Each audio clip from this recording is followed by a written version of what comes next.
Welcome back, everybody. This is Alessandro from ThoseYGOguys, and today I'm going to do a video based on the recent new number monsters from the OCG. So we got two sources. I got both of those sources from a website called Strike OCG.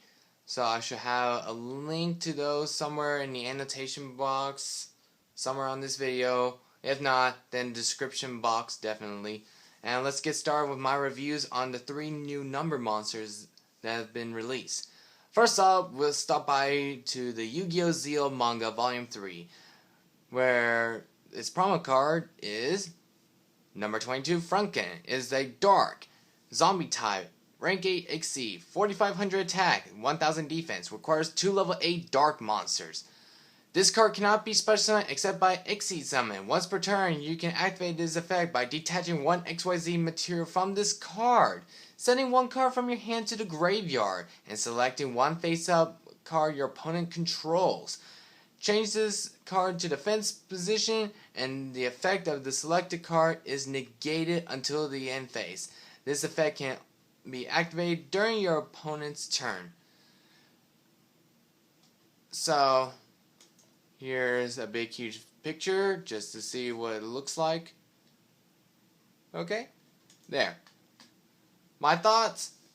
I mean, other than the nice 4500 attack power, its effect is kinda and not to mention it requires 2 level 8 dark attribute monster. Decks such as like Dark Rolls, they can use him. But in my opinion, if you ask me on a competitive scale, there are better rank 8 monsters to run. I mean, there's just so many monster destruction. You got Book of Moon running around. And his defense point is kind of mediocre. So, that's all I have to say about this card. So, enough talking about this one. Let's move on to the next set.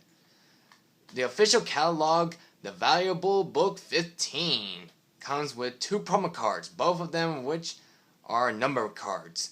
So let's start with number 88, Gimmick Puppet Destiny Leo, from the archetype Gimmick Puppets. So in the Yu-Gi-Oh! Zeal anime, there's a character named 4 who uses an archetype called Gimmick Puppet. His main purpose is to swarm the field, summon a monster to your opponent's side of the field, stall, then bring out their big guns.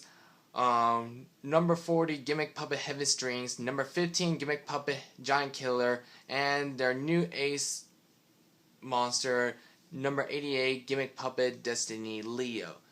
So pretty much is a deck that is just poops out or makes rank 8s like without any issue. They can just do it every single moment of time and day and that kind of stuff. So you guys pretty much know about the number 40 Gimmick Puppet Heavy Strings and number 15 Gimmick Puppet Giant Killer, so I won't get into too much detail on that. But if you're curious of my review, what were my thoughts about those 2 cards, it should be up somewhere in the annotation in this video. But pretty much it's already been on the Shonen Jump Alpha voting poll for the 3rd one, so you guys will pretty much know what those 2 do. So, enough of that, let's get down to Destiny Leo himself. So, it is a dark attribute, machine type, rank 8 exceed, 3200 attack, 2300 defense, requires 3 level 8 monsters.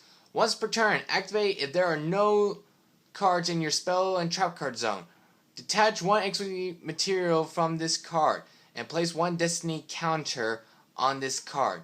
During the turn in which this effect is activated, you cannot conduct your battle phase. When this card has 3 destiny counters on it, its controller wins the duel. So, at first you might think like, well, that kind of stinks. First you need to make 3 level 8s and all that. Well, of course, 2 decks can really make him easily. Herix and Photons. Well, Photons with the new recent update. I'll show you a video of the new support that they're getting when a certain product has been fully spoiled. But for now, I'm just going to leave you a spoiler alert. So, making him won't be too much an issue by those 2 certain decks. And, I know, his effect is kind of like, but a certain good matchup using this card would be against Final Countdown. This is probably the best way I can think of using this card against. Final Countdown is pretty much you pay 2,000 life points, and 20 turns after you activate activate Final Countdown, the controller of Final Countdown wins the duel. That's pretty much it. So it's pretty much a deck where it's just like Sinistall, prevent you from having, prevent the opposing player from conducting their battle phase and all that, and negating damage and that kind of stuff. So yeah. So this card is kind of like, oh yeah, two can play this game. I'm going to bring out Destiny Leo because I know Final Countdown don't have any monster removal. And it's kind of true. Now be wary that Final Countdown, like certain cases, depending on the players, they will take in their Lava Golems and probably Metaion, the Time Lord. And on top of that, your opponent can mind control your Destiny Leo if he already has like 2 Destiny counter on it, and if they have no spell and trap card in on their side of the field, they can activate Destiny Leo's effect, detach 1, now it has 3 Destiny counters, and pretty much they win, and you're gonna be all mad. So remember, whoever controls Destiny Leo and has 3 Destiny counters on it wins the duel. So you might say, well, okay, well, how will we achieve that route of instant victory? Using changeable cards such as the Forbidden series, like Forbidden Chalice, Forbidden Lands, Forbidden Garment from the Abyss Rising. Forbidden Chalice negates a monster's effect, it gains 400 attack points until the end phase, just to take care of like that Metaion, the Time Lord I just mentioned earlier. Forbidden Lands, you guys know that since Dynarab's been abusing that card like nobody's business. Forbidden Garment is from the Abyss Rising. It's a quick play spell card. Target one face-up monster on the field. Until the end phase, it loses 600 attack points. But it cannot target it or destroyed by card effects. So that's good. It can't be targeted. So your opponent cannot mind control the select monster, like such as Destiny Leo. So you're safe to keep doing what you're supposed to do. But make sure when you set them, you immediately burn them. Like before they end their turn, just go ahead and use it because you want no spells and trap card to activate Destiny Leo's effect once more. So make sure you have like a couple of forbidden cards or changeable cards just so you can just burn them and just keep protecting your Destiny Leo until you achieve instant victory. So that's enough about this card. Let's move on to our last card. Number 69, God Medallion, Coat of Arms. Here's a large picture of it. Yep, good.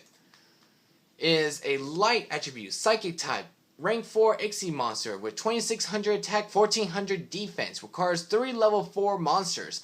When this card is special summon, the effect of all other Ixie monsters on the field are negated. Also, during your main phase, activate by selecting one other Ixie monster on the field. Until the end phase, this card is treated as having the same name as the selected monster and gains the monster's effects. The effect of number 69 God Medallion Coat of Arms can only be used once per turn. So the fact that you can just negate all the Ixie monsters and take their effects into Coat of Arms without detaching, that's pretty insane. That's like a well worth putting those 3 level 4 monsters that you're just about to use to bring out this card. It's a good trade back, and depending on certain cases, it can be dangerous. Like if you're playing against a wind-up player, let's say they have like a Zemai, and a Zemains, then you just drop this card, negate their effects, and okay, let's just take your Zemain's effect because I just feel like a jerk right now. Okay, I'm going to just start poking. Are you going to try to kill? Oh, you're trying to kill. Okay, I'm going to detach one. Oh, he can't be destroyed. Okay, I end the turn, and oh yeah, pop. Because I just took your Zenmain's ability. It's insane. Depending on the situation, this card can be devastating. And you can also use the other Ixie monster that you have on your side of the field.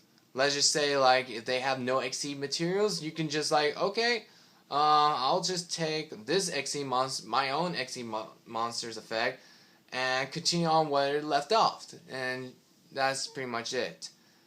So I think that's about it I have to say about all three of those cards. So tell me what you guys think. Do you like all three of those cards? Do you think one of them will be competitive enough in our meta, or in the future of our meta, basically? So rate, comment, subscribe. Please thumbs up this video. If you're new to ThoseYGOguys, please don't be shy. Subscribe to us. We're making videos just to make you guys feel like you're being appreciated, you enjoy the videos we're making, and we like to communicate with you. So, I'm Alessandro, your host, and I'll talk to you guys later on next time for ThoseYGOguys. See you later. Bye.